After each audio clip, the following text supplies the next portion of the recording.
un justificatif et tu dis j'ai oublié de prendre le justificatif, il faut que tu repartes à l'administration de l'hôpital où on va te fournir la fiche de situation et tu vas aller le donner à ton employeur pour que tu ne sois pas préjudicié au moment de la paye. Ça justifie que tu étais malade.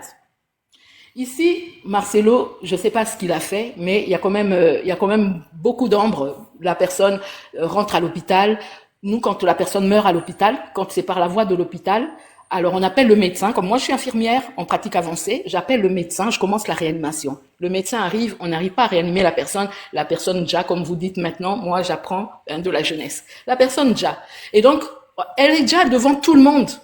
Devant les équipes de réanimation, devant l'infirmière, l'aide-soignante, tout le monde regarde sa montre. L'heure du décès est important. On marque l'heure du décès, on marque qu'on l'a réanimé, on marque les circonstances du décès et le médecin signe le certificat de décès. Et ce certificat de décès est en 2 exemplaires. Il y a un exemplaire pour la famille, il y a un exemplaire pour les pompes funèbres. Parce que les pompes funèbres ne peuvent pas venir récupérer un cadavre s'ils n'ont pas d'attestation signé par le médecin et remis à la famille, parce que c'est la famille qui va remettre ce certificat aux pompes funèbres.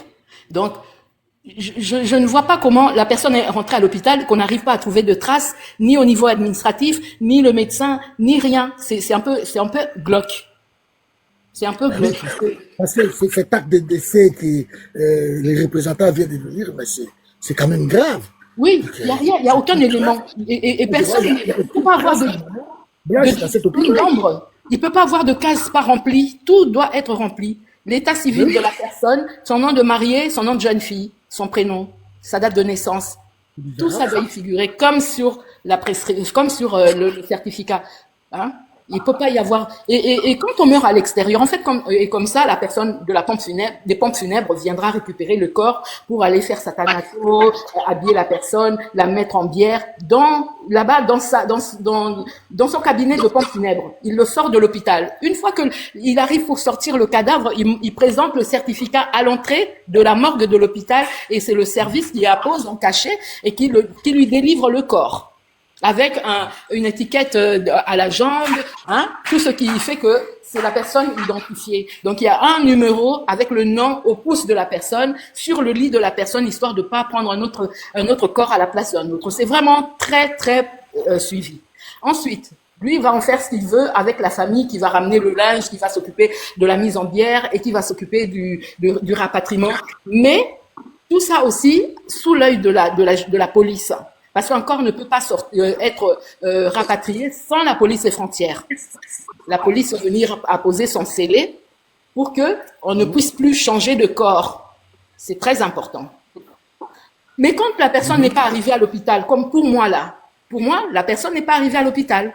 C'est un décès qui est survenu en dehors des murs de l'hôpital. C'est-à-dire, si la personne était arrivée à l'hôpital, même à l'article de la mort, c'est-à-dire, je gémis, je commence à faire un arrêt cardiaque, comme on a appelé les ambulances, le SMUR, le SAMU commence à pomper et ils me ramènent en hélicoptère et tout. Ils m'ont vu vivant, ils m'ont vu en train de respirer, donc ils m'emmènent à l'hôpital pour me réanimer. Et si une fois là, à l'hôpital, je ne vis plus, c'est à eux de faire le certificat. Ça rentre dans le cadre que la patiente est rentrée à l'hôpital. Il a un numéro. Et il aura un numéro de sortie aussi, comme la personne qui est venue normalement à 2 pattes et qui en est mort.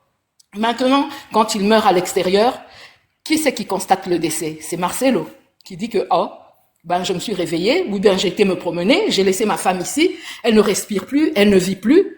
Il faut qu'elle appelle la police. Il appelle la police, ou les gens autour. J'appelle la police, les gens viennent, la police vient pour constater qu'il y a eu une infraction ou une effraction, comment on dit?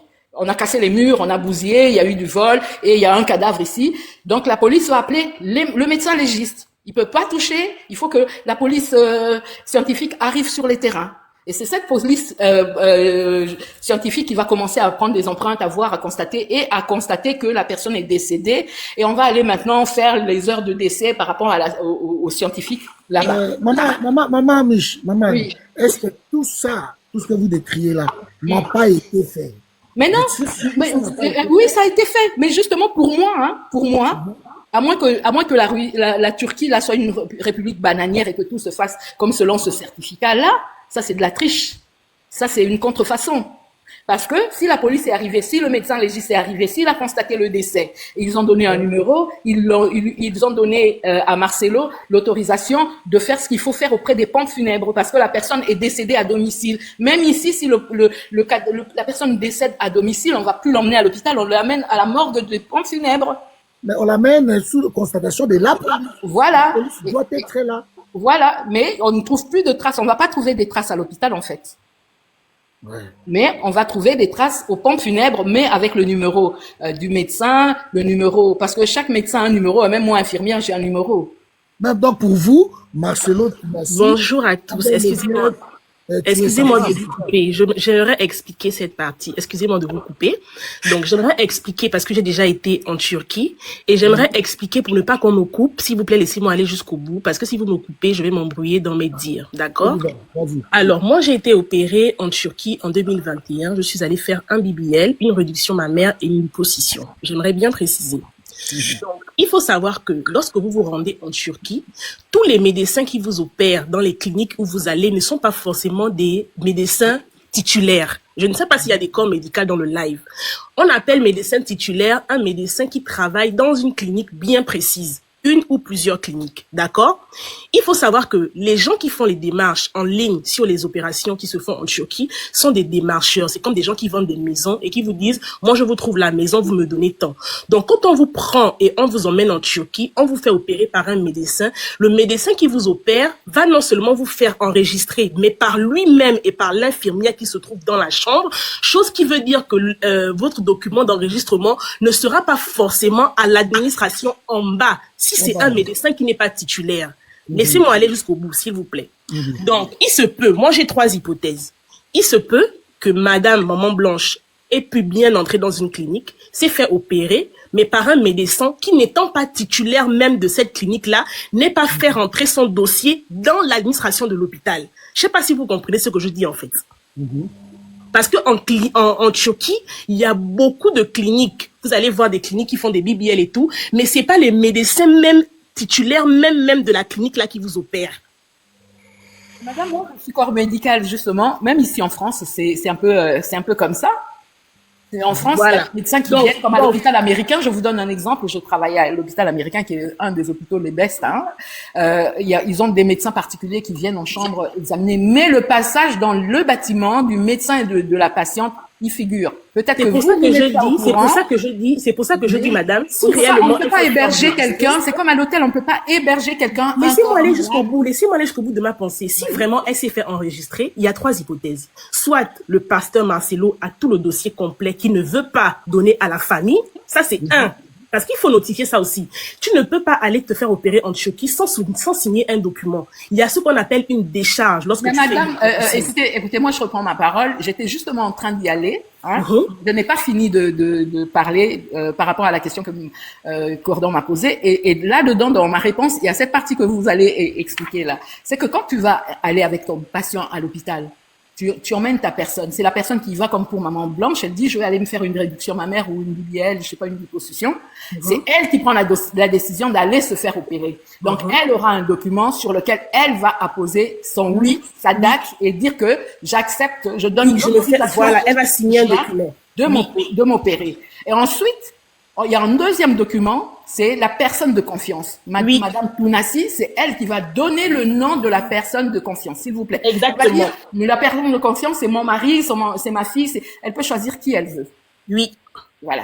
Donc, par rapport à ça, Marcelo, la question ici, hein, on peut commencer à dire les procédures, toutes les procédures que nous sommes en train de dire là, c'est des procédures légales et qui sont bien vraies, je n'en disconviens pas, mais le problème ici, c'est quoi? C'est la malhonnêteté de Marcelo. Exactement. En fait, moi, je pense que ce monsieur-là a toutes les informations. Il a le nom de l'opération que la femme est allée faire. Il a le document que le médecin qui a enregistré sa femme a fait signer, mais il ne connaît veut pas même la cause de la mort. Il ne veut pas les donner. Il ne veut pas les donner par honte et par jugement par rapport à son statut. Parce que moi, j'ai été en Turquie. Tu ne peux pas rentrer dans une clinique, te faire opérer sans signer un document de consentement. Et tu n'as pas besoin. Quand il dit que le médecin voulait ma signature, il ment. Parce que moi, je suis mariée. Quand je suis allée me faire opérer en Turquie, même si le document était en turc, il y avait l'interprète. Il y avait l'interprète qui était là et on m'a demandé le numéro à prévenir en cas de Elle n'était danger. pas opérée. Peut-être. J'ai donné le numéro de mon mari qui est ici en France. Donc, même si j'avais un problème quelconque, la personne qui m'a opéré devait contacter sur le document. Il y a toutes les informations.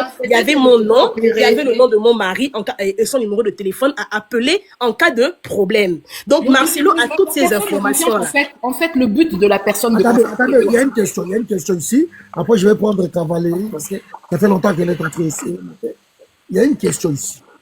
Est-ce que Maman Blanche était vraiment partie se faire opérer? Non. Question. Moi, je pense que non. Question. Moi, je pense que non. Pardon. Je pense que non aussi. Voilà. Par rapport à combien de fois fois je pense que Marcelo, il a empoisonné sa femme. C'est ça. Merci, maman. Merci. Merci beaucoup. C'est ce que moi je voulais dire en fait. C'est ce que moi je voulais dire parce que quand tu ne peux pas aller te faire opérer, même si les médecins ne sont pas titulaires, même si machin, il y a toujours un document que tu signes. Soit cette femme-là n'a jamais mis les pieds dans un hôpital, soit elle a malheureusement perdu la vie après avoir consommé. On a entendu le nom de l'hôtel, non? Pardon, voilà. On a entendu aussi le nom de l'hôtel. Parce que moi, tu ne peux pas aller. Il a été étouffé la nuit parce que la dame, il a parlé avec sa maman tard la nuit. Voilà. Il y a Anguille sous roche. Il y a Anguille sous roche. Donc, Marcelo, ils ont parlé au téléphone. Maman Blanche, elle a causé avec sa mère la nuit. Elle est bien morte. Moi, je pense qu'elle a été étouffée dans la chambre. Je voudrais dire ceci, Marcelo. Dans la chambre de l'hôtel. Est bien morte dans la chambre d'hôtel. Marcelo, la chambre d'hôtel, c'est pas un hôpital. Je sais pas si c'est lui qui l'a tué ou machin, en tout cas. Et c'est pour ça excusez-moi, je ne sais pas. Et c'est pour ça qu'il n'y a pas de document de l'hôpital. Parce que si elle avait été à l'hôpital, il devait sortir Elle n'est pas allée à l'hôpital, c'est le médecin. C'est un médecin légiste, mais il faut qu'on reconnaisse ce médecin qui est venu. Il faut aller voir au niveau de l'hôtel, déjà de 1. Il faut voir au niveau de la morgue, déjà de 2. Et ensuite, il faut voir le numéro du vol que Madame Tounassi a pris et le scellé de la police. Il y a moyen de coincer Marcelo. Parce que madame a été à l'aéroport. Le cadavre a pris l'aéroport. La police de frontière accompagne toujours le cadavre avec le scellé pour suivre la trajectoire. Merci maman. Je vais écouter d'abord Cavalerie. Attendez, papa. Je peux faire une motion. Attendez, papa Barthe, juste après Cavalerie. Cavalerie, bonjour. Bonjour, papa. Est-ce que maman Blanche a vraiment été dans un hôpital, opéré, où on a dit, bon, on l'amène quand même là-bas, on va la tuer là-bas, et puis la ramener ici, au maquillage du certificat, parce que c'est que monsieur venait nous dire ici comme certificat. Est-ce que vraiment c'est un certificat qui sort d'un hôpital, ou c'est quelque chose qu'ils ont fabriqué comme ça dans le riz, dans le carrage, je ne sais pas, par n'importe quel médecin? Croyez-vous vraiment que la blague était partie se faire opérer ou pas? Alors moi, en fait, merci d'abord pour la parole et bonjour à tout le monde. Je dirais juste que moi, dans tous les faits qui se passent devant nous, les éléments qui sont placés devant nous, j'ai beaucoup de doutes de dire que Maman Blanche a été partie faire tout ce que Michel a dit. Et moi, en face de moi, j'ai l'impression d'être avec, excusez-moi, un diable commandité, je veux dire. C'est comme si quelqu'un qui avait commandité quelque chose déjà en avance, il a tout préparé en avance. Ça veut dire que non, il savait quand les moments vont arriver, comment ça va se dérouler, quand la dame ne sera plus en vie, comment il va faire pour rapatrier le corps. Tout a été organisé jusqu'au funérailles, jusqu'à l'enterrement. C'est pour ça que nous voyons que même le béton de son truc a été déjà fait pour empêcher, parce que si un jour, les gens se lèvent pour aller faire des autopsies comme ça, c'est plus qu'être bloqué. J'ai l'impression que c'est une chose qui était préméditée, qui a été préparée, en fait. En tout cas, avec les éléments que moi, je vois devant. Et je vais essayer, si vous me permettez, de décortiquer ce que j'ai vu hier par rapport à ça. Les éléments que moi, j'ai pu énumérer, qui, je vis clairement que c'est quelqu'un qui est un PN. Parce qu'on voit, il a tout donné par lui-même les éléments de PN dans son discours. On a d'abord d'emblée, il rentre avec l'intimidation. Je veux que les caméras soient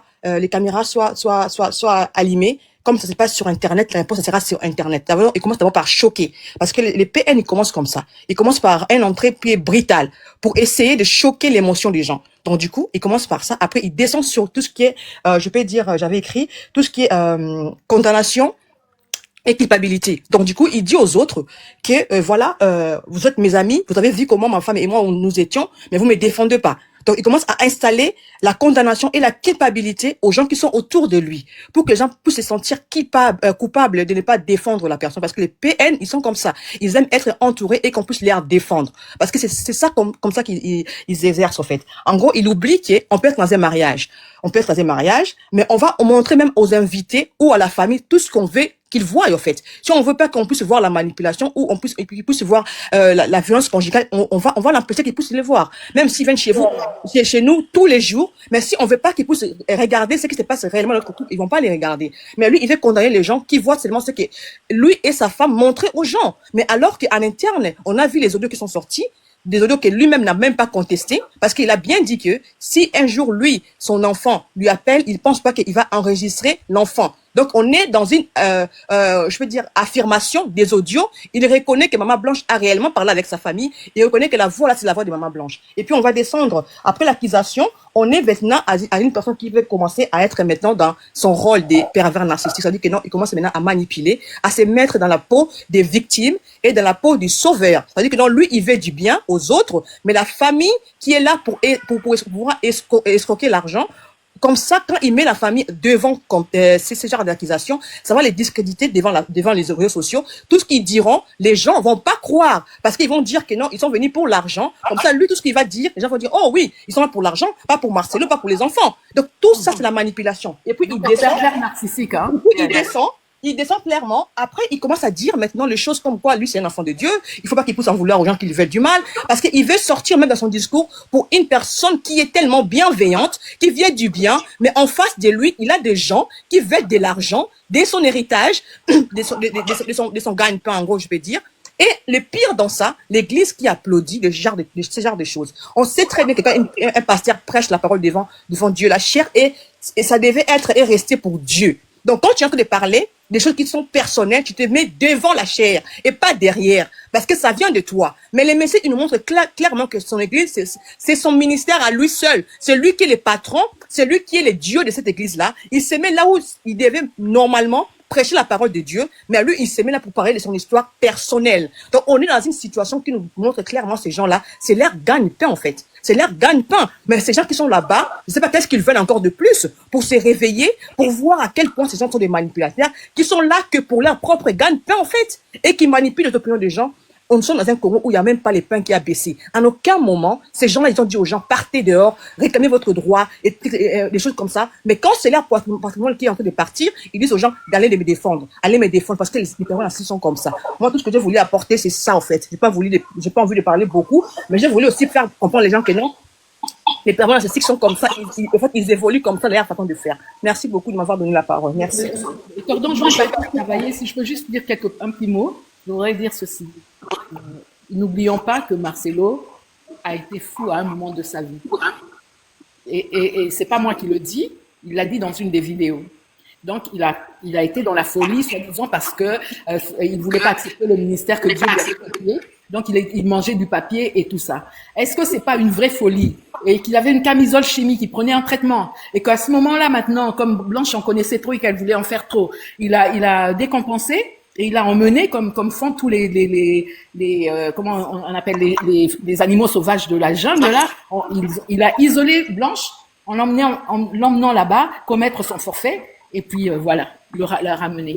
C'est ce que je veux dire. Et moi, je pense qu'il peut plaider la folie, et il faut pas qu'on continue à dire des pervers et des machins, pour qu'il ne puisse pas avoir, si jamais il est condamné et reconnu coupable, il puisse avoir une circonstance de folie ou de machin comme ça. Mais est-il qu'il faut aussi aller voir du côté de sa folie. Voilà. Merci. Je vais rebondir, s'il te plaît, Cordon, permets-moi, s'il te plaît, de rebondir sur quelque chose qui m'a quand même intrigué lors de son discours. C'est quand il dit quelle est la mentalité pauvre que les gens ont, parce qu'on a dit qu'il a fait rapatrier le corps de la maman au Congo un peu trop vite. Mais moi, j'ai une question par rapport à cela. Il dit qu'il a de l'argent pour faire ça assez rapidement. Mais en Belgique, moi je vis en France. La chirurgie en Belgique ne coûte pas très très très cher. Si c'était vraiment pour une petite opération, comme il a si bien dit, les médecins en Europe sont beaucoup plus, comment on appelle ça, beaucoup plus performants que les médecins en Turquie. Donc pourquoi ne pas avoir envoyé sa femme en Belgique, qui est un pays où on parle belge et français, pour que en cas de, comme par exemple l'acte de décès soit établi en français, et il a ramené dans un pays où on parle turc, où on ne parle pas français. Est-ce que dans sa tête il s'est dit que je vais essayer de clamser les choses, ou bien je vais essayer de magouiller les choses, comme si je ne pas en français, ils ne pourront pas trop m'interroger, ils vont se contenter de la version que je vais leur donner. Parce que c'est trop flou. Cette histoire est vraiment trop floue. Tu ne peux pas prétendre avoir de l'argent et envoyer ta femme dans un pays où la chirurgie ne coûte absolument rien que de l'envoyer en Belgique, ou même en France, ou même aux États-Unis, ou même au Canada. Je comprends pas cette partie. Je comprends pas cette partie. Merci, maman. Mais papa Barthez, motion, après, je vais pas après. Ah oui, oui. Bonjour, M. Cordon. Bon, ce que je voulais ajouter par rapport à ce que notre sœur avait dit, je ne sais plus exactement quoi, c'était, moi j'étais, les jours où on rapatrie les corps, moi je pose la question aux proches qui sont dans son église. C'était quoi le problème? Quand Maman Blanche part, elle ne partait pas pour aller se faire soigner. Elle accompagnait son fils qui venait de terminer ses études pour aller aux États-Unis.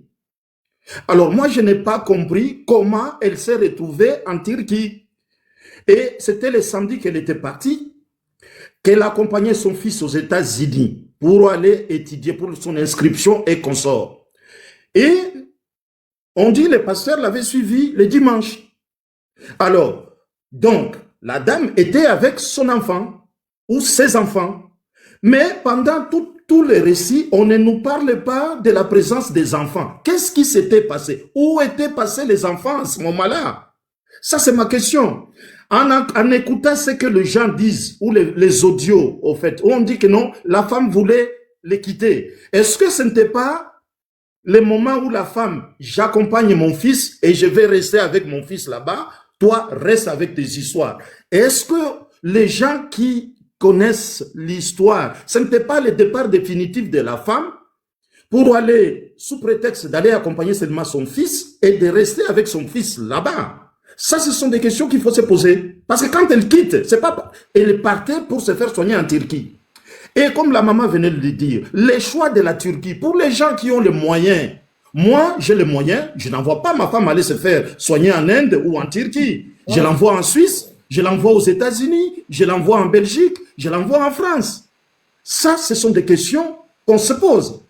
Voilà. Si vous avez l'argent, on ne peut pas laisser sa femme se faire charcuter par n'importe quel médecin de la rue, je ne sais pas. En Turquie, il y avait beaucoup de choses, beaucoup de zones d'ombre dans cette histoire. Bon, encore une question, papa Barthes. Si maman Blanche partait se faire soigner en Turquie, est-ce qu'elle n'était pas accompagnée par un membre de sa famille, par exemple, que Marcelo ne sera pas là parce qu'il serait trop pris par le travail pastoral, mais de mettre même sa sœur, ou je ne sais pas moi, ou sa maman, donc on pouvait pas le faire, il fallait qu'elle parte avec une nounou. C'est une nounou, c'était vraiment un choix judiciaire, moi je ne sais pas, je comprends pas. Et où est la nounou? La nounou, elle est où? Effectivement, parce que c'est ça les questions que nous devons nous poser ici. Même les garçons, son fils aîné là, chez Choukrani, son nom, il était du voyage. Mais pourquoi sa présence n'est pas signalée en Turquie? Pourquoi on ne nous dit pas que le petit était là? Parce que j'ai suivi sa sœur, la grande sœur de pauvre maman Blanche, qui l'avait accompagnée, enfin, maman Blanche à l'aéroport avait appelé sa sœur à l'aéroport pour lui dire que moi je suis en train de partir, toi tu es où, tout ça, j'aimerais bien te voir. Et la sœur a pris la moto pour venir discuter avec elle à l'aéroport. Et elle est partie. Elle n'a jamais dit à sa sœur qu'elle était souffrante, qu'elle allait se faire opérer. C'est vrai qu'on peut garder le secret, mais pas avec sa propre sœur. Qu'on est à l'aéroport, on demande à la sœur de venir à l'aéroport. Donc ça doit être quelqu'un parmi les sœurs qui est proche. Pourquoi n'a-t-elle pas dit à sa sœur que je pars pour une opération, une petite opération? Parce que les proches que moi j'avais eu à contacter, quand on apprend que cette femme est décédée, moi à Kin, quand je suis à Kin, je partais prier là-bas. Et cette femme-là, l'expression de son visage, monsieur Cordon, ce n'est pas une femme qui était heureuse. Moi, je sais déceler ça. Ce n'est pas une femme qui était vraiment heureuse comme le monsieur nous a toujours présenté. Elle était Non. maltraitée, monsieur. Elle Non. était maltraitée. Oui, son expression de visage. Bon, je ne vais pas citer le nom d'un autre grand politicien congolais que je connais, que j'ai eu à côtoyer. En la regardant seulement comme ça en face, tu sens que cette femme-là n'est pas heureuse. C'est une femme qui est muselée, c'est une femme qui est torturée. C'était l'expression du visage de la femme. Et comme on dit en français, tout ce qui est excessif est insignifiant. La façon dont il parlait devant les gens de cette femme, ce n'était pas naturel. Ce n'était pas naturel. Un vrai psychopathe, lui. Ce n'était pas Un du tout naturel. psychopathe réel. Moi, Marcelo je l'ai dit Timassi, et je le Marcelo répète. Timassi, il est de quelle origine au Congo, lui? Mais Il est de chez moi, il est du Maniema. Burundais, je sais pas. Il est du Pardon, c'est un Maniema. louba. Il est de chez moi, du Maniema, mais il a grandi à Bukavu et à Goma. non, Mais c'est un ses parents louba. sont des origines du Maniema, de chez moi. Mais est-ce que les Maniema traitent bien quand même les femmes, non? C'est Les l'autre, pas femmes, non? Louba. C'est sa femme qui est Louba. Pardon? Mais les Maniema, les Maniémiens traitent bien leurs femmes, non? Comment Oui, Marcelo moi je suis du Maniema, mais il n'y Oui, a pas oui, ça chez c'est nous. Hein. ça. Moi, je suis de là, mais on traite bien nos femmes. Bon, mais les gens qui disent du sud Kivu, non, il a grandi dans le sud et du nord Kivu. Il est dans le grand Kivu, il est originaire de chez moi, du Maniema. Azam Moulou Il y a pas Burundi, Kuna. du Maniema. Aza Burundais. Merci Papa Bate pour ces éclaircissements. Restez avec nous. Papa, Maman papa, Elie, pardon, Papa Cordon, est-ce que je attendez, peux parler, je peux parler avant Maman Elie, juste pour 1 minute et puis je vais descendre. J'ai quelque si chose à Maman faire. Elie Je te donne. autorise, je laisse la parole. Ah, Maman Elie, tu m'accordes? Allez-y, ma sœur. Vas-y, Ah, prenez votre merci, temps. merci papa. Parlez, on vous écoute. Merci. En tout cas, en fait, je voulais juste soulever un point. Je suis totalement d'accord avec tout ce que les gens viennent de dire et j'ai été choquée quand le monsieur était en train de lire l'acte de décès. Ça m'a vraiment perturbée. Le point que moi je voulais soulever, c'est juste simple. J'aimerais que le pasteur nous dise la vérité. Une vérité. On veut juste une vérité. Quand? Le dimanche, le lundi ou bien le mardi? Parce que dans l'acte, on a dit que c'est le 11 que la dame, elle est décédée. À 23h49. Le monsieur nous a dit que la dame, elle est morte le 12, un mardi. Dans sa prédication, elle a dit hier que elle est morte le dimanche. Mes amis, tapotez parce que les Mais lives non, est en train de Dieu. moi personnellement, je suis vraiment confuse. Moi, je veux juste savoir, d'abord, la dame, elle est morte quand? Non, ouais. En fait, Oui, pour vous, c'est totalement pour vous, il y a ça, il y a c'est trois tellement- versions. Il y a 3 versions du décès de quelqu'un. Lui, sur la tombe, on a écrit le 12. Dans le décès, on dit que le 11. Vous voyez pas qu'il y a quelque chose qui ne va pas? Il y a quelque chose qui est totalement louche. Et hier, il nous a dit que il a voyagé le dimanche devant, il a cité le nom de, si c'est un pasteur, je ne sais pas qui. Et que le dimanche, il a prié pour sa femme et que le dimanche, sa femme, elle est morte. Dans une autre prédication, il avait dit que le dimanche, il a prêché. Après la prédication, il a voyagé le lundi pour arriver en Turquie le mardi. Maintenant, je ne sais pas si l'horaire de frappe, si c'est le monsieur, parce que moi, je me dis que dans un pays de loi, rien que ces propos, en fait, on peut déjà ouvrir un dossier.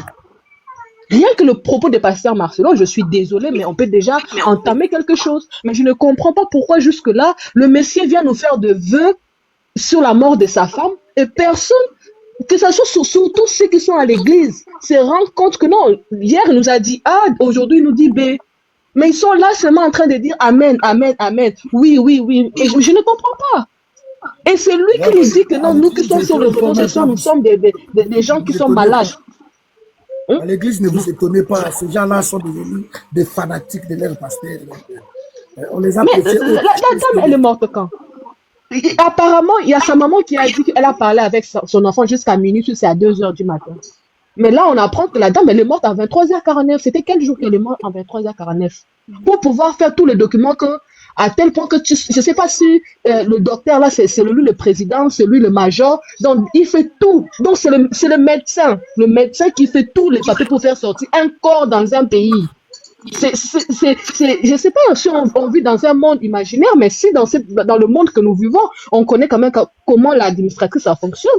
Tu ne peux pas faire sortir un corps, un médecin qui est en train de faire sortir un corps qui sort dans un pays sans que les autorités, sans que et la douane ne voit rien. Et la douane n'a pas ouvert. La douane n'a pas ouvert le cercueil. C'est quoi? Non, juste parce que vous avez de l'argent. Juste parce que vous avez de l'argent et vous avez des connaissances. Je voulais argumenter quelque chose. Raison pour laquelle on a besoin de toute communauté africaine. Mêlez-vous de cette histoire. Parce que si on attend que notre gouvernement, il n'y a rien qui va se passer. Parce que pour faire sortir un corps comme ça, et ça va la licolo. Mamélie, tout a été dans la politique. La famille, s'il vous plaît, l'affaire est politisée. Elle est politisée. On a besoin de la communauté africaine. Mêlez-vous de cette histoire. Il est soutenu par président de la RDC. Voilà, justice pour Blanche. Mêlez-vous de cette histoire. Même nous qui ne savons pas comment s'exprimer en français, on va se débrouiller. Ah, on t'a compris. Tu dis bien, tu parles bien. C'est l'essentiel. L'essentiel, c'est de se faire comprendre. Parce que si on attend que la justice de chez nous, il n'y a rien qui va se passer. Le sang de cette dame, elle est tentée de crier au fort. Bonjour Cordo, bonjour tout le monde. Mais monsieur, il y a des gens qui disent, monsieur,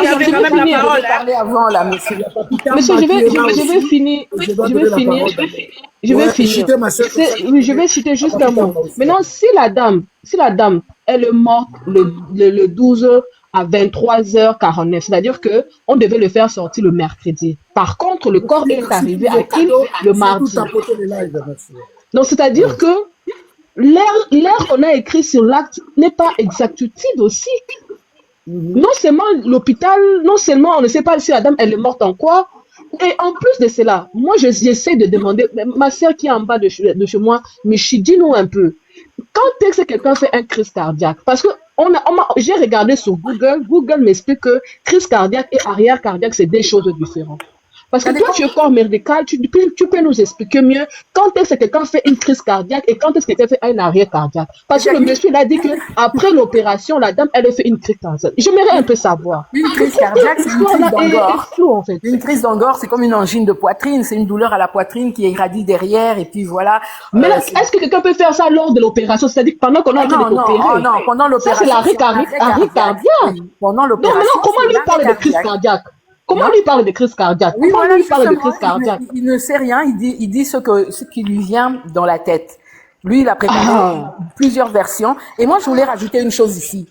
On est en train de fustiger la famille de Blanche en disant merci beaucoup pour la parole. Ils veulent de l'argent, ils veulent de l'argent. Cette histoire, lui-même Marcelo du haut de sa chair là, il dit que à cause de l'argent, 250 machin. Non, cette famille a le droit. L'héritage, c'est quelque chose de, on a le droit à l'héritage. C'est chrétien et puis c'est aussi pour les gens du monde. Dans la loi, cette femme a ramené son héritage dans ce que Marcelo a fait là, dans son église. Elle a pris l'héritage de son père, elle a hérité. Et dans son héritage, elle a mis dans l'église de Marcelo. Et maintenant qu'elle est morte, c'est normal qu'il y ait une partie qui revienne à la famille. C'est-à-dire, dans la loi, c'est 50% pour les enfants et 50% pour la famille de Blanche. D'où, dans 25 chez la maman, 25 chez le papa de Blanche. Et qu'ils réclament ça, ce n'est pas que les gens sont cupides. Ils ont le droit. Arrêtez de les dire, oh, c'est à cause de l'argent. C'est leur droit. Leur droit. Même s'ils réclament ça comme ça, c'est leur droit. Personne n'a le droit de leur dire que l'essai, c'est à cause de l'argent. Non. Ils ont réclamé, ils doivent réclamer. Merci. Papitamba. Merci, papa. Moi, je laisse ma place. Je vais montrer les autres. Merci beaucoup. Maman Elie. Ah, Maman Elie. Maman Elie, vas-y, on vous écoute, Maman Elie. Votre version. D'accord. Oui, vous allez m'excuser, hein, je vais être un peu bilingue. Hein. Ça dérange pas, Moi, je me permets quand même de monter juste pour interpeller la communauté africaine. Même le blanc, si vous voyez vraiment que cette histoire-là vous dérange, parce que ça énerve, venez nous aider. On est, dans notre pays, moi je dirais qu'on est comme des orphelins. On n'a personne pour nous aider quand il y a le problème de justice. Vous voyez, vous tous, tout ce qui se passe dans notre pays, on n'a personne.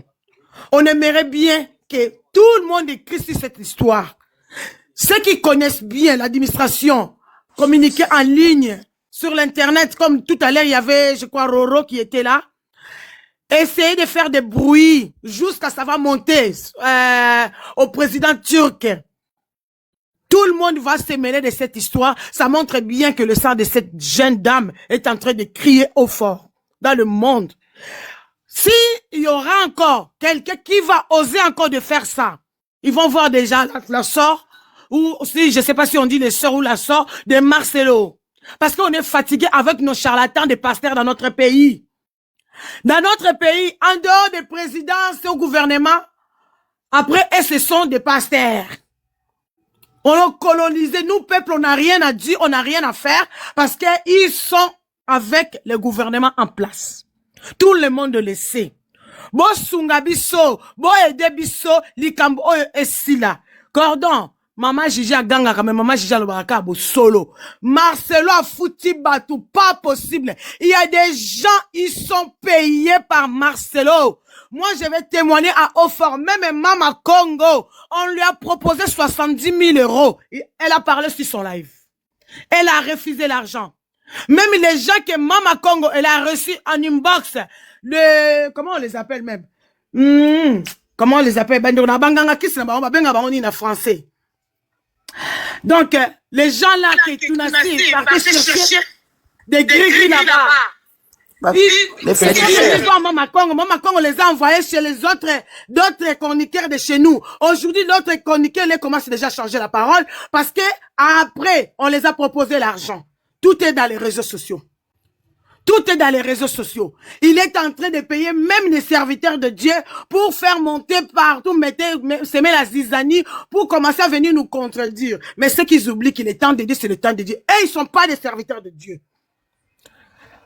La voix du peuple, c'est la voix de Dieu. On est là partout et on va continuer à crier. Raison pour laquelle j'invite tout le monde qui peut contribuer à quelque chose pour faire éclater la vérité sur la mort de Blanche. Montez, parlez, criez, justice pour Maman Blanche. Et ça va sauver beaucoup de vies. Je m'arrête là. Félicitations, Cordon. Merci.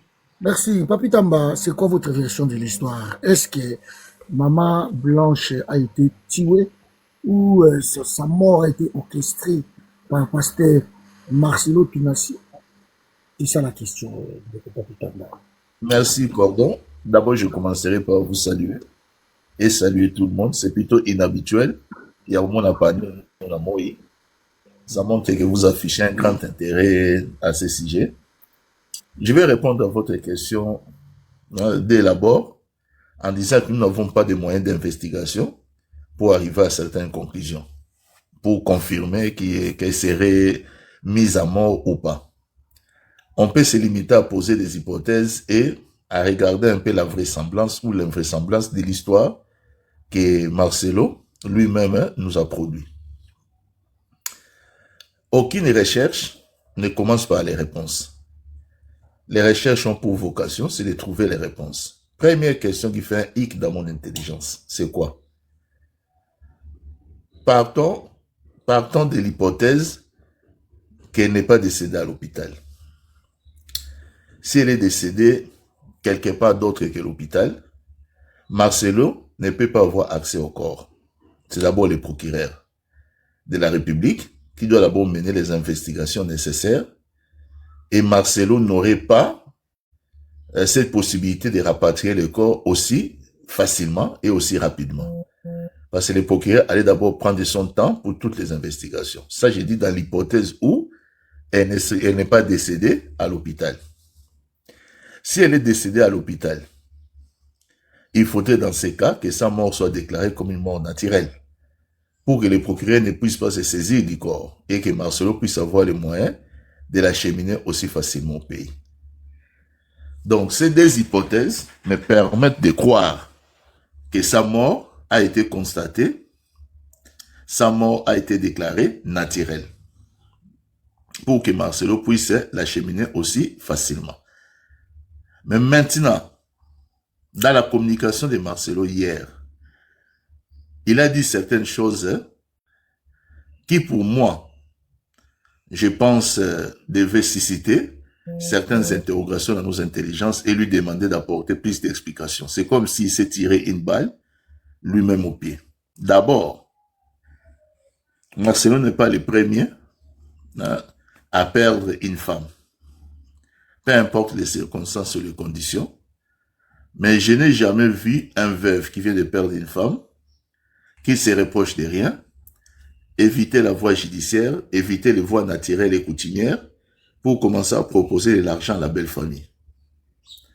Et avancer une certaine somme. C'est un aveu de culpabilité. Ça montre qu'il a quelque chose. Je ne dirais pas forcément qu'il soit coupable, mais il doit avoir quelque chose à cacher.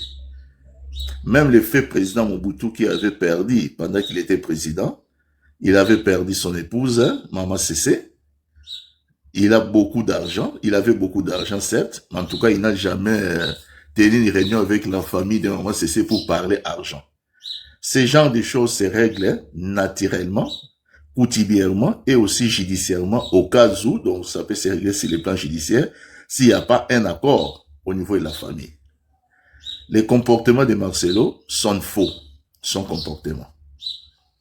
Et là, c'est à lui de pouvoir s'expliquer. J'ai dit tout à l'heure que je n'ai pas les moyens d'investigation et je pense que personne ici ne les a pour que nous arrivions facilement à la conclusion de les culpabiliser ou quoi.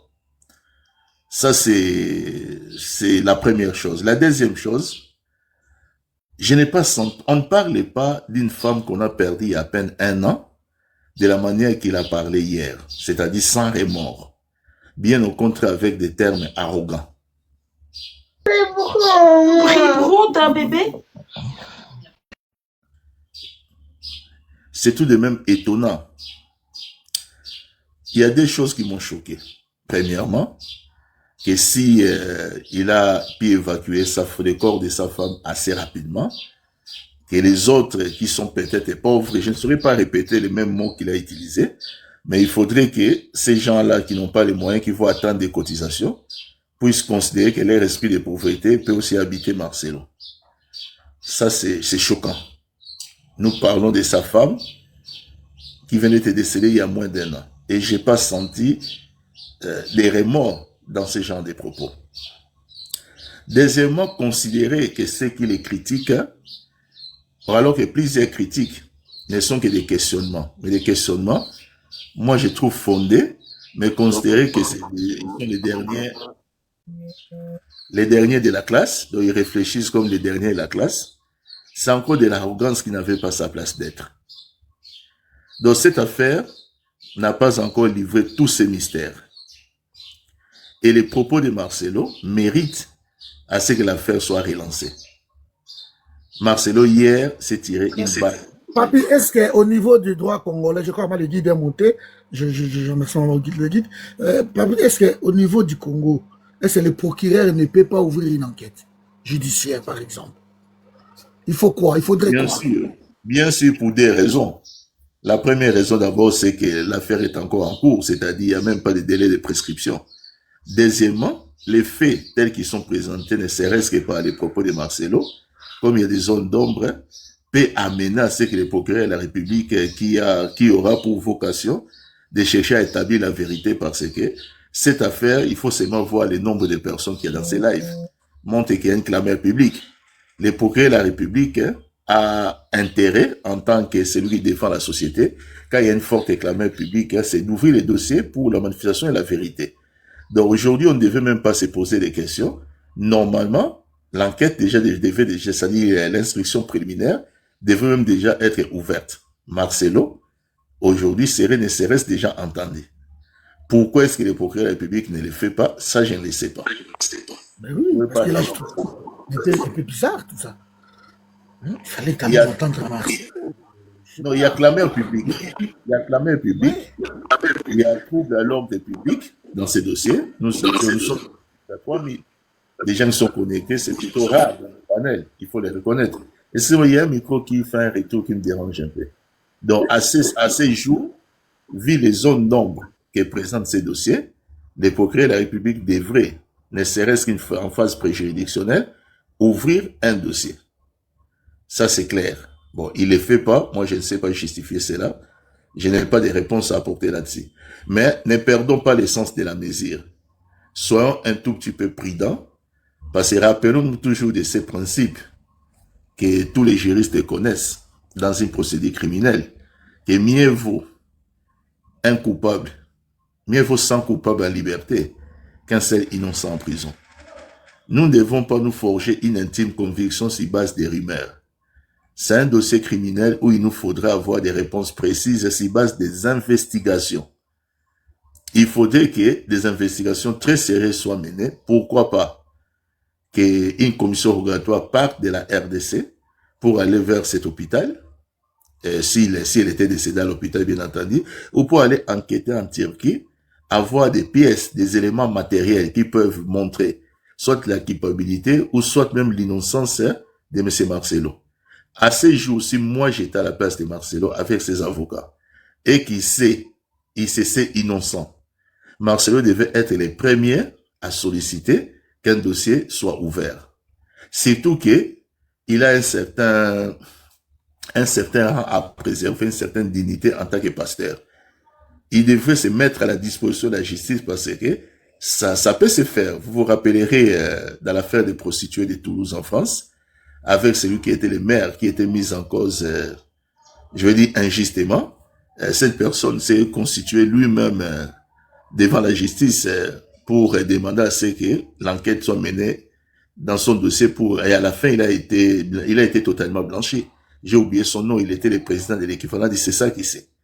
Donc, Marcelo, dans son intérêt, en étant innocent, il peut lui-même écrire au procureur de la République. Il peut écrire pour demander que les procureurs se saisissent de ces dossiers, que les procureurs puissent travailler en toute transparence et en toute liberté, pour qu'in fine, que sa culpabilité, plutôt son innocence soit reconnue. Parce que rien de ce que nous pourrions faire dans les réseaux sociaux ne saurait les laver. Il peut payer tous les influenceurs, comme j'entends certains propos ici, rien ne saurait lancer. Il a une dignité de pasteur à préserver. Il a une église à gérer. Et si les dossiers n'apportent pas des réponses judiciaires qui puissent l'innocenter, lui, Marcelo, ne sera jamais, alors jamais innocenté devant l'opinion.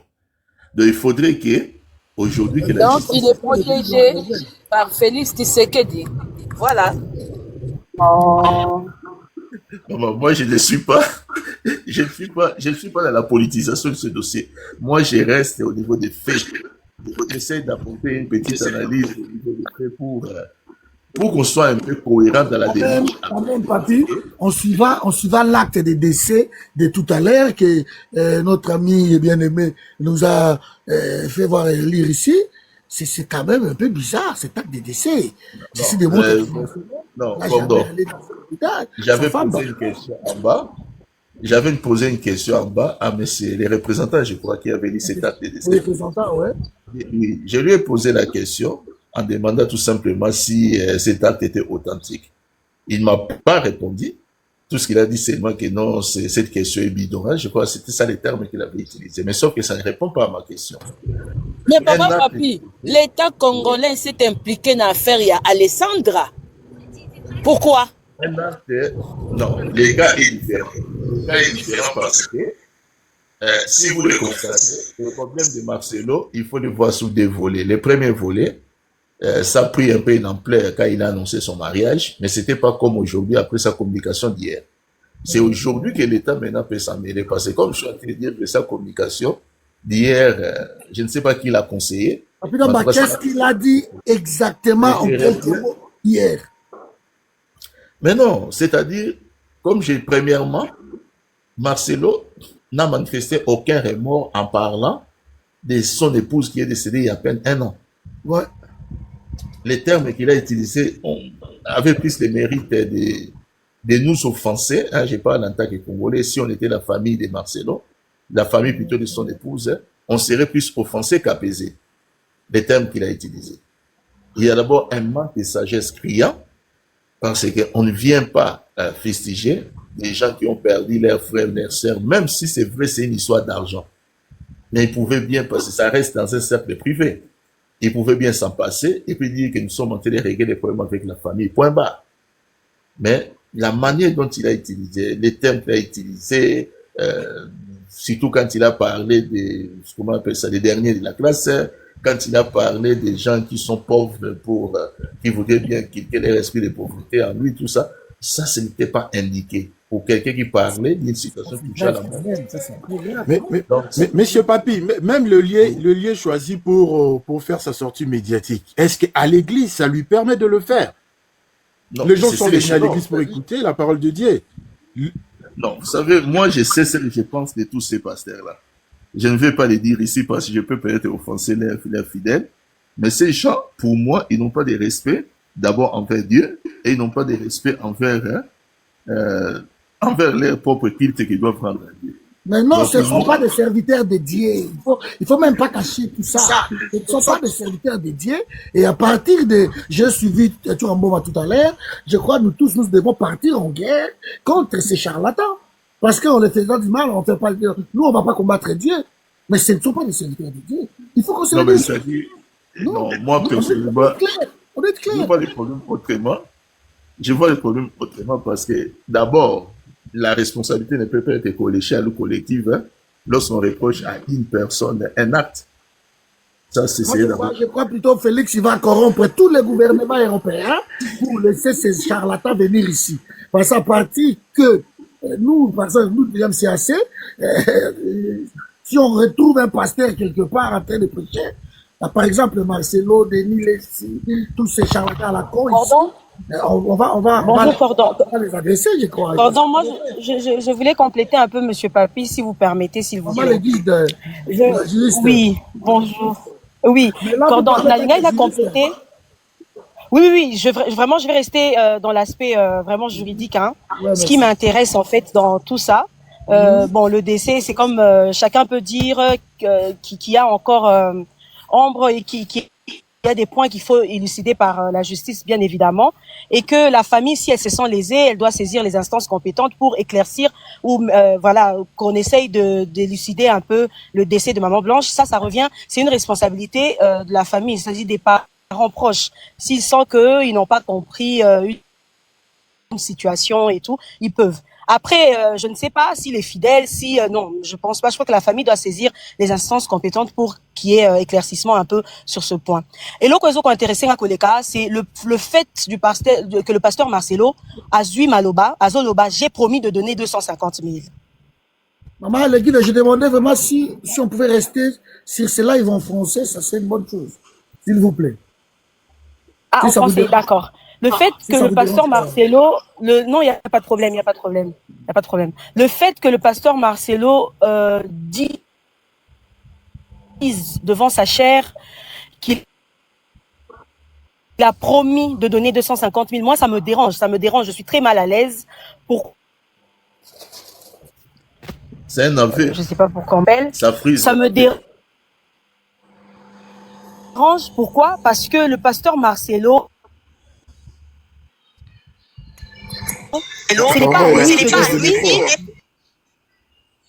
je sais pas si vous m'entendez, Cordon. Non, ça va, mais non. Le pasteur Marcelo, voilà, le pasteur Marcelo n'est pas libre, s'il vous plaît, de se tenir devant sa chair pour dire qu'il a décidé de construire une maison de bonne foi pour la belle maman. On dirait à Zokoyo que la bango mawa. On dirait à Zosala, on dirait à Zopé Sabato, pauvre, ce n'est pas comme ça. Mais le pasteur Marcelo doit savoir que les parents de Madame Blanche sont des héritiers de la 2e catégorie. Les frères et sœurs de Maman Blanche sont des héritiers de la 3e catégorie. Donc, ce qu'il est en train, c'est que eux doivent recevoir. C'est de droit. C'est de droit, s'il vous plaît. Ce n'est pas des faveurs telles qu'il veut prétendre appliquer dans son église devant ses fidèles qui l'acclament. Mais ce serait lui la loi qui tranche sur cette question. Il faut liquider le régime matrimonial.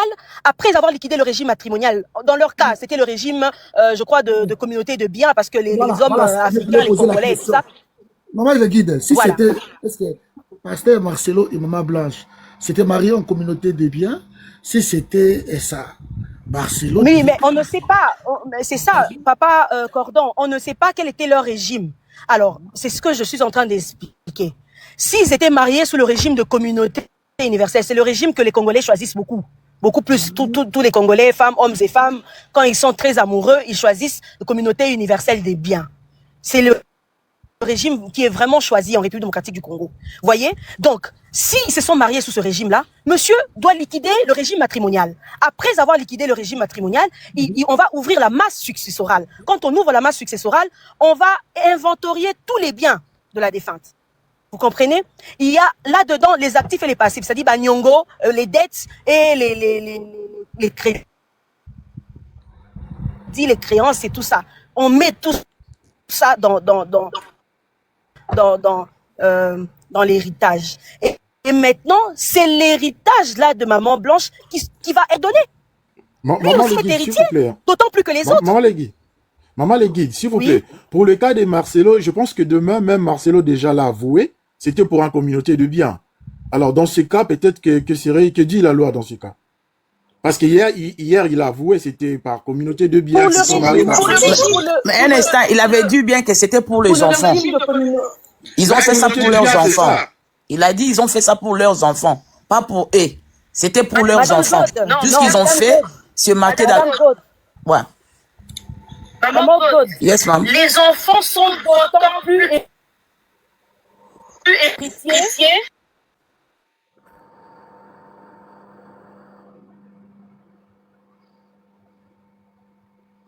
Comprenez, maman, les guides est à C'est la première catégorie. Le papa est héritier de la deuxième catégorie. La deuxième catégorie. Maman les guides. Oui, ma connexion. Maman les guides, il faut si vous permettez.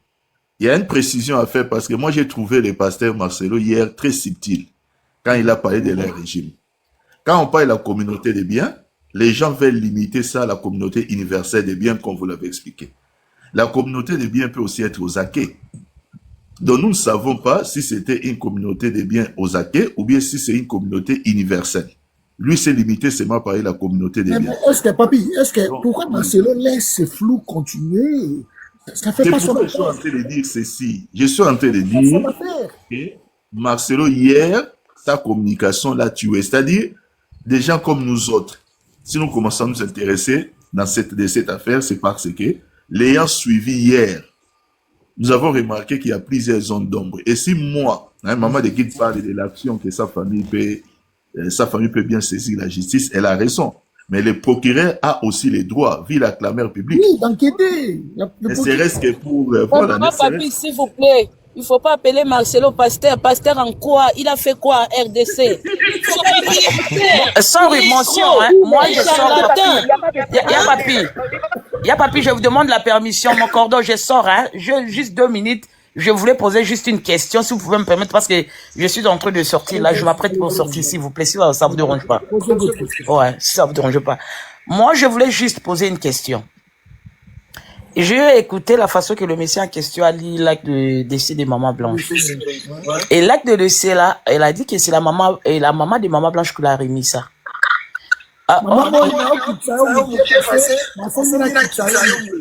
Pour Nani?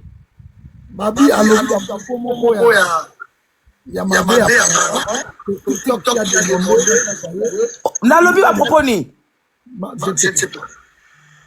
Aux assure, ngala bandana bandi oloba na lobi te. Ce n'est pas vous, ce n'est pas vous.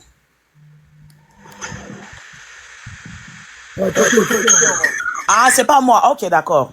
Moi, je voulais juste savoir, le monsieur en question a lu l'acte de décès. Il a dit que c'est la maman de Blanche qui l'a remis ça. Alors moi, je voulais savoir, où est-ce que la maman de Blanche a eu cet acte de décès pour qu'elle puisse donner le monsieur? C'est le pasteur Marcelo qui l'a remis ou comment? Oui, il a dit.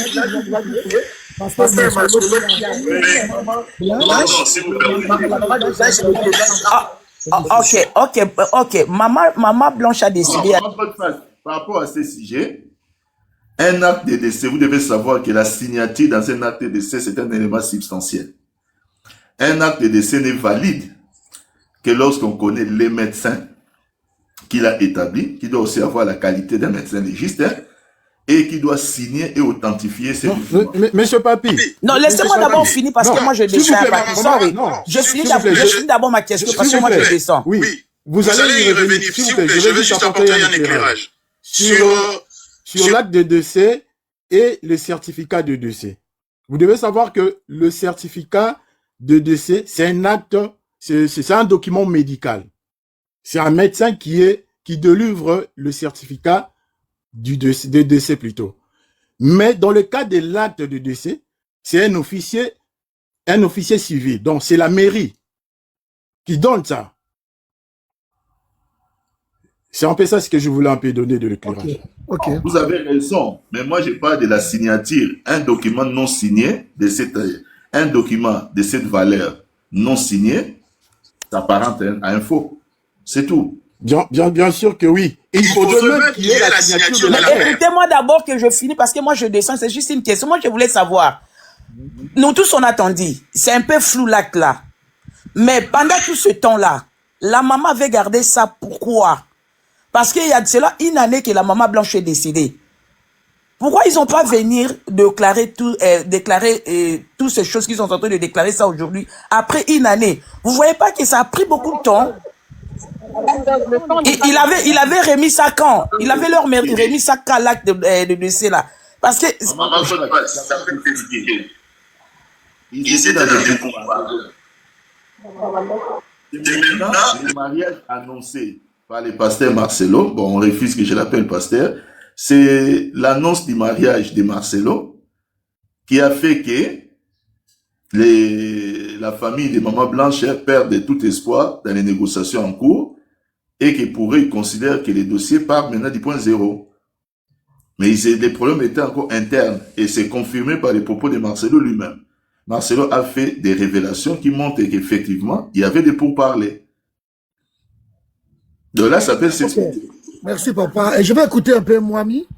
Mwami, bonjour. Bonjour Cordo, bonjour DAGG, bonjour Papi, bonjour. J'espère que vous allez tous bien. Bon, Mwami, en fait... après cet acte de décès là, cet acte de décès que les représentants venaient du... Bon, en fait, vous m'entendez? Est-ce que... Mwami, attendez, une question. Est-ce que Maman Blanche n'a pas été... son sort n'a pas été déjà décidé à l'avance par Marcelo, que j'envoie cette femme, et puis voilà, on n'en parlera plus. Parce que moi, il y a juste quelque chose qui me dérange.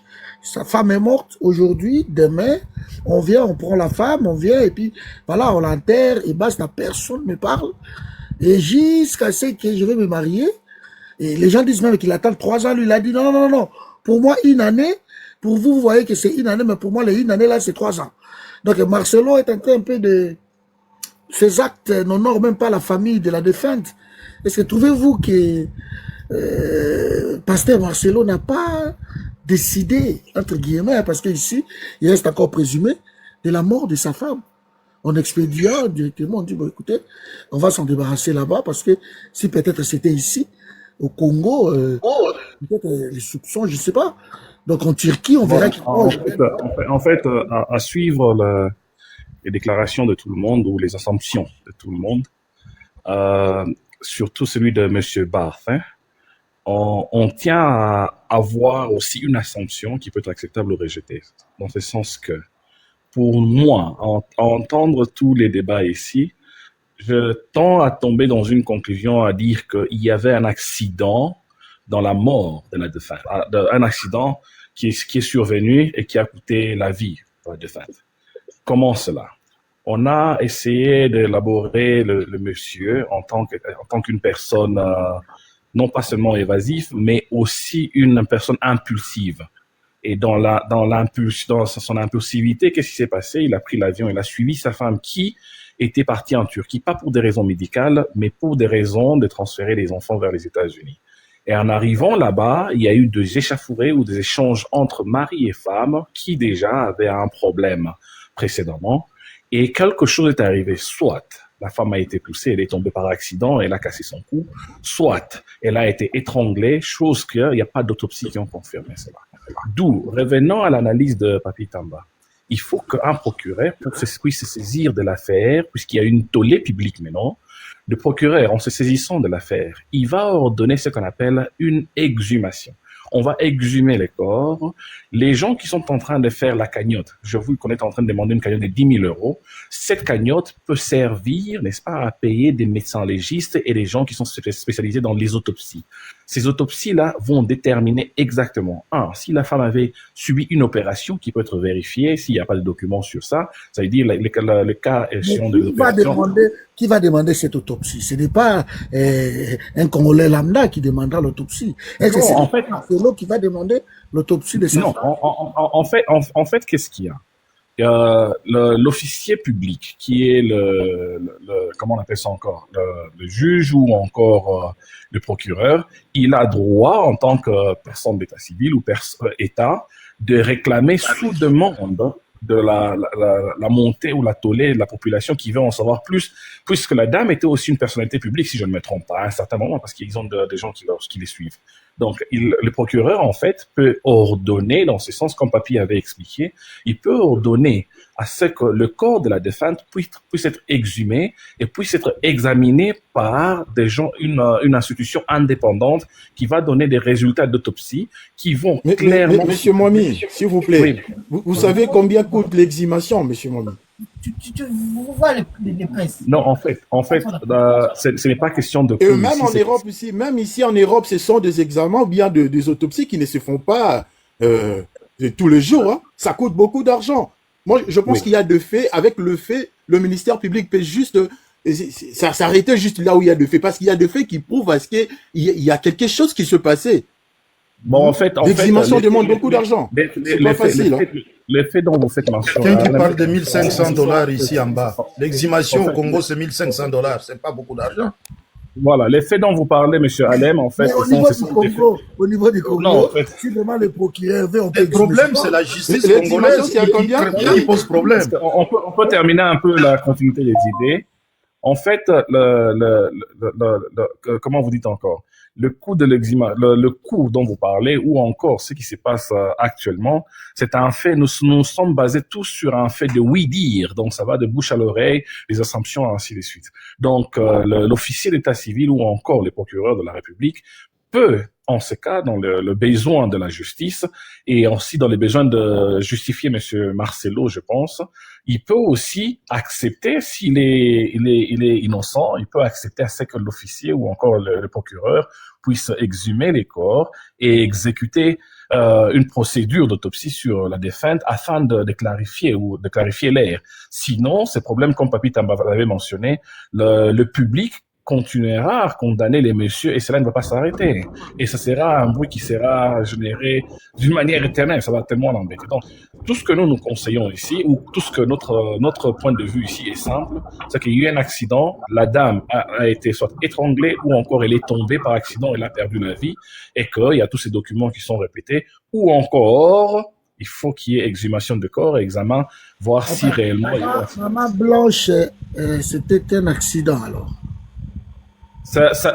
En fait, avoir sur un autre angle, comme tout le monde est en train de dire. Les messieurs l'a suivi le dimanche, je ne sais pas si c'est ce qui a été dit ici, l'a suivi le dimanche, la dame est morte, elle n'est pas morte à l'hôpital, on suppose qu'elle est morte à l'hôtel. Donc, si les messieurs avaient un caractère impulsif, qu'est-ce qui se passe quand un monsieur a un caractère impulsif? Il peut y avoir un argument sur, par exemple, tu vas pas amener mes enfants aux États-Unis, mes enfants restent avec moi, il y a une gifle qui surgit, quelqu'un pousse quelqu'un d'autre, il tombe, tu tombes sur ton cou, le cou se casse et tu perds la vie. Alors, pour masquer tout cela, il faut maintenant appeler les médecins légistes pour couvrir, ou encore ce qu'on appelle en anglais des cleaners. Les cleaners, ils viennent, ils masquent la situation pour couvrir tout ce qui se passe. C'est facile à les faire, tout le monde peut le faire si vous avez des connexions. Mais en ce moment-ci, la seule chose qui va permettre à ce qu'il puisse y avoir justice pour la défunte, pour la famille, même pour le mari lui-même qui a perdu son épouse, son ex-épouse, qu'est-ce qu'il faut faire? Il faut que la justice autorise une autopsie. Et l'autopsie en elle-même va justifier, n'est-ce pas, les raisons ou les causes de la mort de la défunte. Voilà un peu tout ce que je voulais contribuer. Grand merci à tous et passez un très bon après-midi. Merci. Je demande au Modo de ne pas descendre des gens qui n'ont pas encore parlé, parce que il y a des gens qui attendent. Descendu là. Tellement ébélé et que imaginez quelqu'un qui a attendu pendant 1 heure ou 2 heures et à Mati à l'obité, il n'a pas encore parlé, vous le faites descendre. Ce n'est pas bien. Donc là, j'étais seulement au niveau de la motion et puis on m'a descendu. Voilà, on peut savoir comme on a bango papa cordon. Je vais régler mes comptes. Je vais régler mes comptes avec des modos. Vous allez régler tout à l'heure avec eux. Mais moi, je demande au modo de ne pas faire ça, s'il vous plaît. Hein, les gens qui Papa, attendent, bonjour. et puis ils montent directement. Et les autres qui ne parlent même pas, vous va faire descendre les gens. Ce n'est pas Papa, bien. je voulais juste donner un point. Pardon, comment? Si on peut dire, au lieu de dire mort, on peut dire Dja. Pour les lives, au fait. Brandon, s'il vous plaît. Vous venez juste de monter, s'il vous plaît. Laissez les gens parler. Vous allez parler, mon ami. Vous savez que je vous aime beaucoup. Il y a des gens qui attendent tellement longtemps. Il faut vraiment quand même qu'ils parlent, tout le monde. Donc, la Congolaise, merci, ouvrez votre micro. La Congolaise, la mort de maman. Bonjour, Cordon. Il faut dire Dja. C'est quoi Dja encore? Oui. Il ne faut pas dire mort, il faut dire Dja. Je sais pas, est-ce que TikTok a perdu aussi? Excusez-moi, monsieur. En fait, si le frère a dit le mot de dia, parce que quand on va dire mort, on va signaler le live parce que c'est interdit sur TikTok. Voilà pourquoi il a dit dia. Quand on dit dia, ça veut dire qu'on signale le fait de quelque chose, en fait. C'est ça qu'il veut dire. TikTok doit revoir aussi ces règles, parce qu'il dit à quelqu'un, le mort, il faut dire que la personne est dia. Je sais pas, je sais pas. Alors, si tout le monde a compris, si tout le monde, si les enfants parlent, au cas où ils sont là, la Congolaise. Ça, c'est vraiment de la règle, c'est quand il depuis, c'est de nouvelles règles qui ont commencé depuis le 25, je crois, juillet. Il ne faut pas qu'il y ait le bruit des enfants dans le panel. Là, ils vont tout de suite nous faire tomber. Donc, on essaie Ok, merci Cordon, na longue pembeni. Et puis, na poussani, je voulais dire bonjour à tout le monde. Hein. Je ne prendrai pas beaucoup de temps. Moi, je monte parce que j'ai entendu les représentants. Je pense que c'est le représentant de la famille qui a parlé. Et puis, il disait, il a l'appel de la présidence. Ce que je voulais souligner, que à tous nos frères africains qui sont en train de soutenir ces dossiers-là, qui sont en train de suivre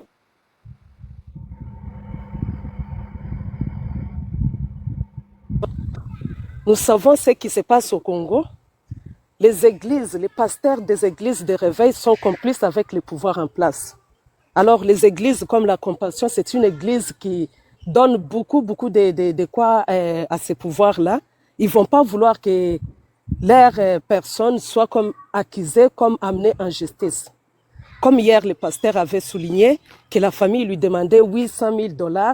Moi, je pense que si la présidence récupère ces dossiers, comme eux, ils ont beaucoup d'argent donné, je pense qu'ils vont juste sortir le montant de 800 000 $ donné à la famille pour qu'ils puissent éteindre ces dossiers-là. Moi, c'est ce que je pense. Il n'y aura rien qui va sortir de la présidence. Ils ne vont jamais vouloir que la justice soit faite, alors que nous voulons pour sauver d'autres vies. Si jamais il y a eu un cas de crime dans ces dossiers, on veut aussi épargner d'autres vies. On ne veut pas juste comme une façon de corrompre la famille et puis dire taisez-vous, c'est fini et puis il n'y a plus rien et puis c'est fini. Ce n'est pas ça que nous voulons. Nous voulons que la justice soit faite. Alors les représentants de la famille, s'il est en train de nous écouter, qu'ils ne soient pas emballés dans cette histoire-là, que oh non, c'est au niveau de la présidence. Et puis nous savons tous comment cette présidence-là fonctionne. Quand il entre dans les affaires, c'est pour corrompre, c'est pour faire taire les gens. Moi, je pense que c'est ça qui va se passer dans ces dossiers-là. Ils ont entendu le montant de 800 000, ils vont remettre à la famille 800 000, parce que dans ce pays-là, ils ont beaucoup d'argent pour... Ouais. Qui peut fermer son micro, s'il vous plaît? Il y a un micro qui est ouvert. Ouais. Donc, moi, c'est ça que je voulais d'abord, premièrement, attirer l'attention de tous les amis africains, tous les gens qui suivent ces dossiers. Quand vous attendez que c'est déjà au niveau de la présidence, ça va être déjà fini là, parce qu'ils vont fermer la bouche de la famille et puis fermer la bouche de tout le monde et puis continuer parce que les églises contribuent à endormir le peuple pour ses pouvoirs et ils vont jamais accepter que les églises soient éclaboussées. Donc, moi, c'était ça ma pensée que je voulais donner à travers les déclarations que les représentants ont dit. Donc, si nous suivons ces dossiers, il y a vraiment beaucoup de zones d'ombre dans ces dossiers.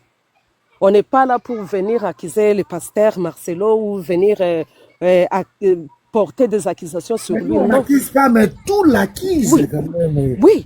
Lui-même, il parle, les éléments qu'il donne, on trouve qu'il y a beaucoup de contradictions.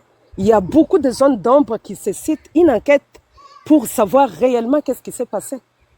Comme venait de dire tout le monde, donc on ne peut pas arriver dans un pays étranger. D'abord, la maman qui travaille à l'hôpital qui nous a donné, elle a été très claire dans ses explications Tu ne peux pas entrer dans un hôpital et puis on t'accueille et puis tu n'as pas un dossier, on n'a jamais ouvert ton dossier, puis tout jusqu'à ce que la personne est morte, mais il n'y a personne qui a signé, il n'y a pas de... En tout cas, vraiment, ça ne se fait jamais dans les hôpitaux qui sont très bien encadrés comme dans les pays étrangers. Et puis la rapidité avec laquelle, hier, il a essayé de nous dire que non, il n'est pas pauvre pour garder le corps de sa femme plus longtemps et tout ça là. Oui, on a compris. Mais il n'était pas non plus pauvre pour amener sa femme soit à Bruxelles, en France. Nous savons tous que cette femme est allée avoir son fils, les derniers qu'il a, à Bruxelles. Donc c'était facile aussi de l'amener pour une opération à Bruxelles pour qu'il aille se faire soigner. Nous savons tous comment ça marche au Congo. On n'a jamais vu les Congolais aller se faire soigner en Turquie. Non, ils vont soit en Afrique du Sud, soit ils vont en Europe, ou ils vont dans d'autres pays.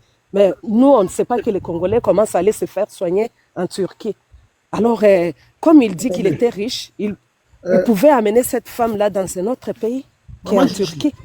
Maman Gigi, ouvre un peu votre micro. Oui, je pense que je ne sais pas.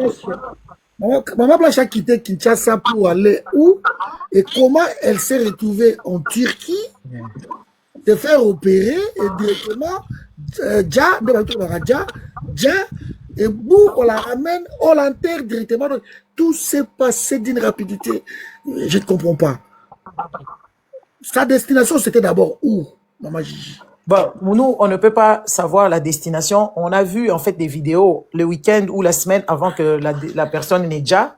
Nous avons assisté à de féeriques. C'était, ils étaient là, la femme, elle est venue, elle a offert des cadeaux à ses hommes de maison. Moi, j'aime pas les appeler les domestiques. À ses hommes de maison, il a valorisé. C'était, je pense, les diplômes de son fils, hein, qui avait eu son diplôme d'État, bac, entre guillemets. Et que, voilà, la dame, elle tenait à remercier les gens qui étaient à leur service. Elle était toute contente, elle était gaie. Avant ça aussi, elle avait, je pense, fêté son anniversaire. Et de là, on a vu la dame, elle était super épanouie. De ce point-là, Marcelo, elle a dit, elle nous a montré que l'épanouissement. Les amis, vous savez, quand nous parlons de choses, vous devez savoir que oui, les photos nous parlent, les vidéos nous parlent, hein. Les photos nous parlent, les vidéos nous parlent. Parce que, par exemple, la vidéo où la dame, elle fêtait son anniversaire, elle était avec une de ses copines. Il faut voir, il faut écouter ce que les gens font et les regards des gens qui se passent. Parce que d'habitude, nous, Africains, nous n'avons pas tendance à regarder les choses au vrai sens du mot. Nous regardons toujours quand il y a des matériels. Et c'est vraiment dommage ici. On entend toujours les histoires, oh, même exhumer le corps de quelqu'un, ça coûte cher, ça coûte cher. Non, normalement, si c'est l'État, parce que si les partis civils montrent ça, ce n'est pas à la famille de payer ça. C'est un problème qui est national. C'est un problème qui appartient à l'État. On aime trop parler de l'argent. On valorise plus les gens par rapport à l'argent. Ça, c'est une mentalité, c'est quelque chose qu'on devrait vraiment abandonner. Il faut regarder les gens en tant que des êtres humains. Il faut regarder les gens en tant que les gens qui sont autour de nous. Quel est le fait et geste? Quel est le problème? Parce que le problème de tout le monde est là. Mais c'est tellement qu'on nous embellit de choses. On nous connaît que oui, nous aimons le matériel, nous aimons ce qui brille. Ce qui brille n'est pas or tout à fait. Pourquoi je parle de ce fait-là? J'explique, hein.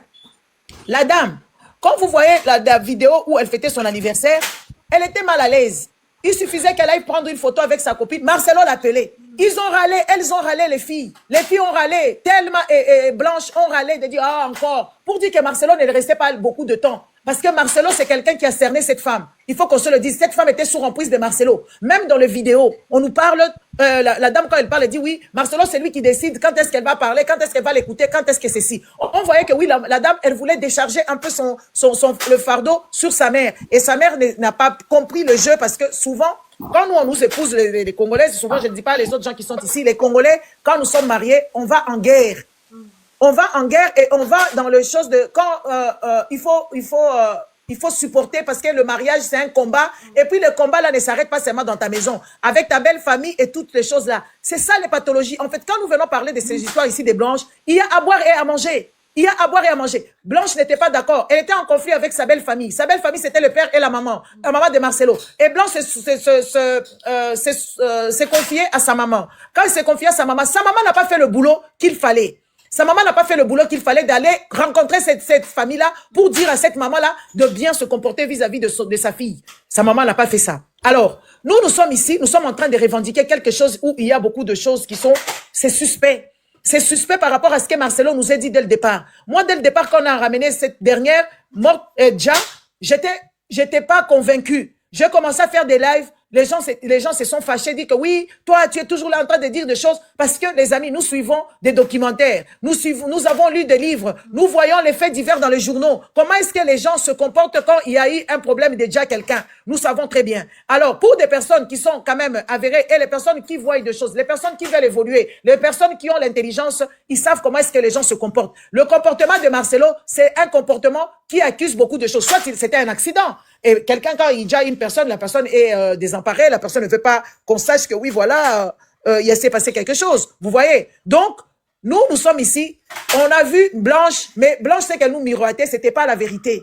C'était pas la vérité. Le début de Blanche, quand vous regardez Blanche partout dans les photos ou sur les vidéos, depuis un moment, je pense même 1 année, 2 ans, 3 ans en avant, Blanche n'avait pas le même truc. Hein? Ouais. Blanche n'avait pas le même comportement vestimentaire. Blanche n'avait pas le même carrure, même forme. Elle a beaucoup changé. C'est vrai qu'elle a voulu être féminine, se faire belle et tout ça, qu'elle attire son mari. Mais il y a beaucoup de choses qui ont changé. Et tout ça, c'est aussi peut-être le mal-être. C'est parce que Marcelo disait des choses. Tout ce que nous sommes en train de débattre, moi personnellement, tout ce que je suis en train de débattre ici, c'est des choses que j'ai vues, c'est des choses que j'ai entendues, soit de la bouche de Blanche, soit de la bouche de Marcelo. Et deux fois, en fait, il y a des messages, nous savons les pasteurs comment ils font. Le pasteur, deux fois, il nous prêche des histoires, ce n'est pas par rapport à...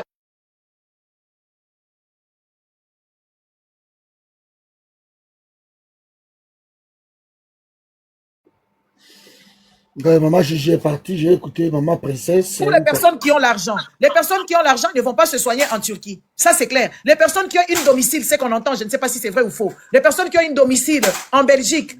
Donc, ça veut dire que c'est des gens, s'ils sont domiciliaires en Belgique et ils ont un bien en Belgique, c'est des gens qui ont le numéro national et ils ont une sécurité. Ils ont une sécurité qui couvre tout ça. Peut-être qu'ils n'étaient pas informés. C'est quand même dommage et c'est quand même horrible de voir les gens qui ont beaucoup d'argent, comme on nous miroite ici, l'argent, ils vont se soigner en Turquie.